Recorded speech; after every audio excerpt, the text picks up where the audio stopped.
Korean National Red Cross Society.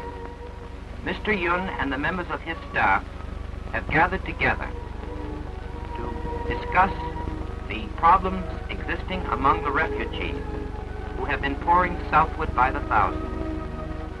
All too well are the staff aware of the many problems confronting these homeless people, for they themselves are refugees from their homes in Seoul.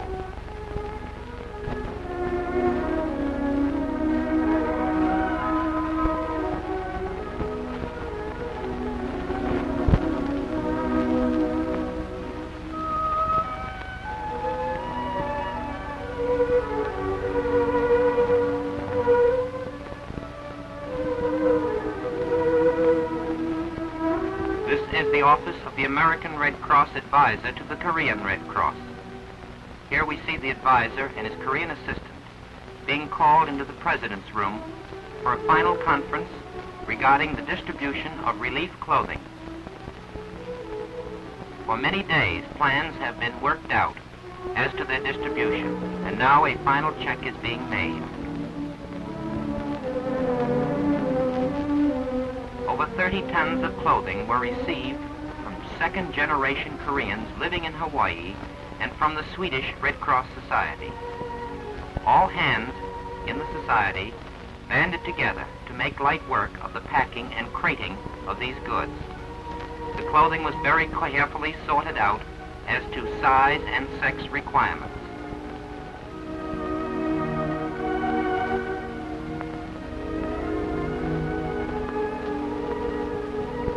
Here is one box which has been carefully prepared. This contains clothing from Hawaii.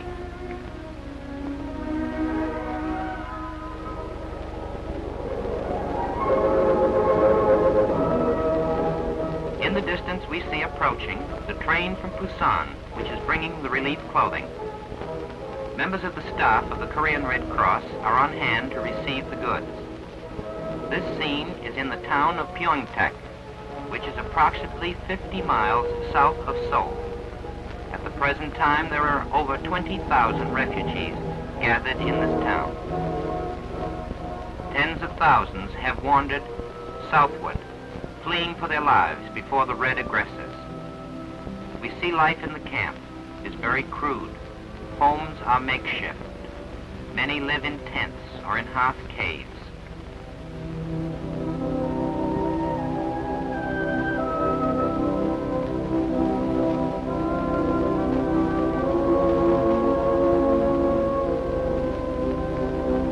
Meals are being prepared in a very crude fashion. Here we see rice and barley being boiled. This diet, as crude as it is far better than what many have existed on for the past few weeks. Thousands lived on soups made from rice and grass. This, of course, brought about a great deal of malnutrition throughout the entire country. These children represent tens of thousands who are lost and separated from their parents, and who are wandering homelessly throughout the countryside.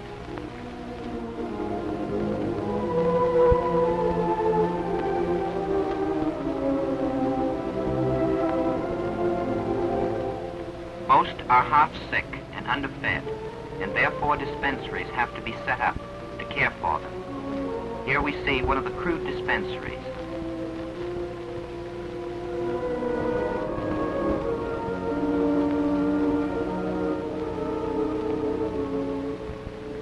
Note the emaciation of the second child here.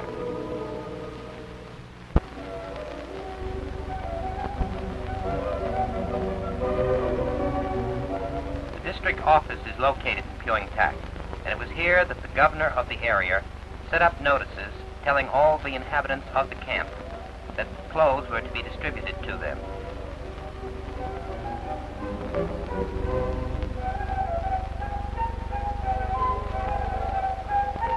President Yun met with the relief committee of the area to very carefully check the records of the camp, determine how many families were in the camp and how many members in each family.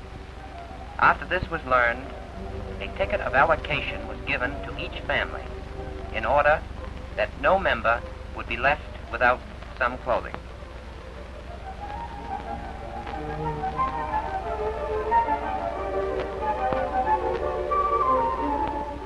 Two days prior to the distribution of the clothes, the Public Information Department of the Korean Red Cross went throughout the entire camp, broadcasting from their jeep and distributing handbills to inform all the people of the time and the place that the clothes would be given out.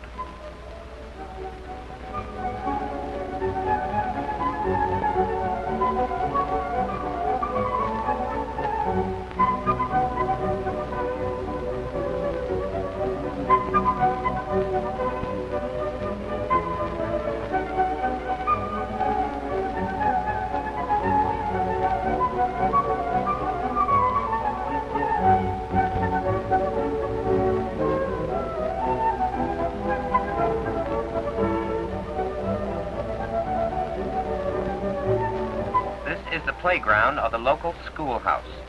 President Yun meets with the local officials to have a small ceremony prior to the distribution.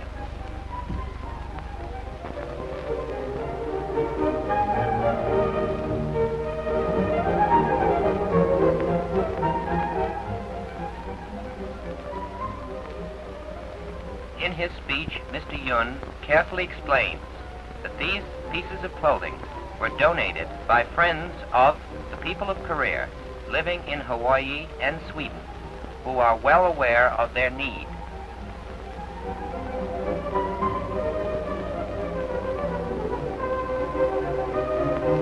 The clothing has been moved from the railroad station by truck.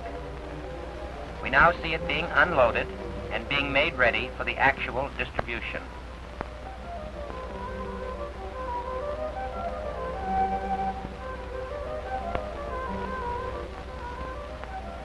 Here, with Oriental patience, we find the people lining up quietly, a member of each family with his ticket of allocation in hand, to receive his family's share of the goods. Each ticket is closely scrutinized so that no person will be without their share.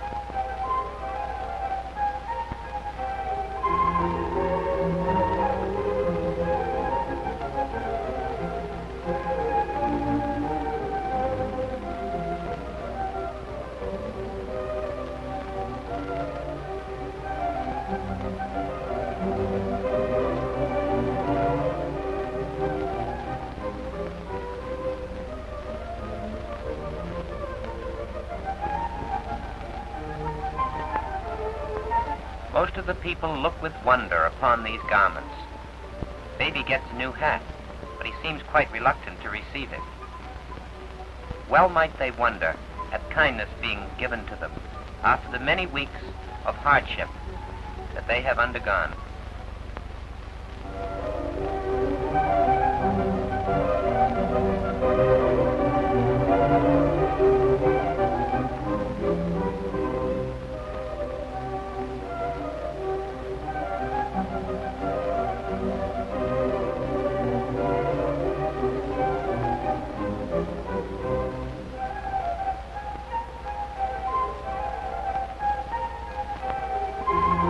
Most of the clothing given out at this time was summer clothing, because it is summer in Korea. But ahead of these people lies the long winter months, where the wind is bitter and cold, and warm clothing will be needed.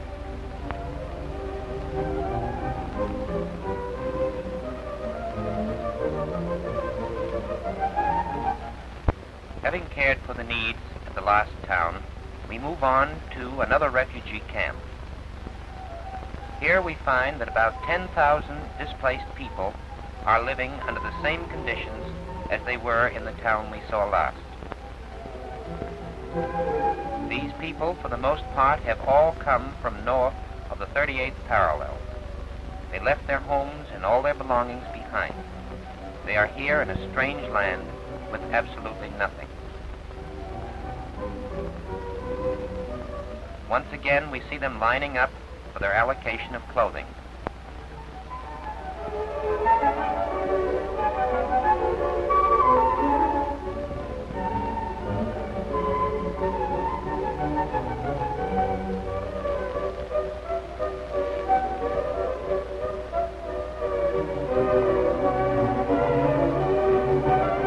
It's interesting to note the smiles of contentment as the various women examine the clothing that they have received.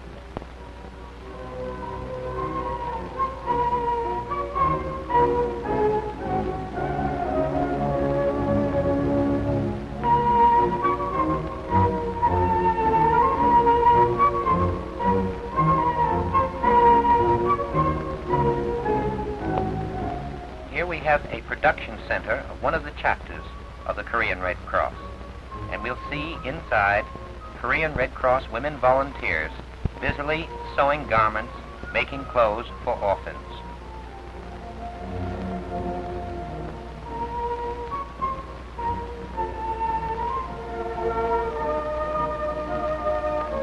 Here are a group of children lined up before one of the Red Cross chapters, where a milk station is operating. At the various chapters, it is estimated that approximately 500 children per day are fed. This is a scene of one of the mobile clinics that is operated by the Korean Red Cross throughout the countryside where there are no doctors.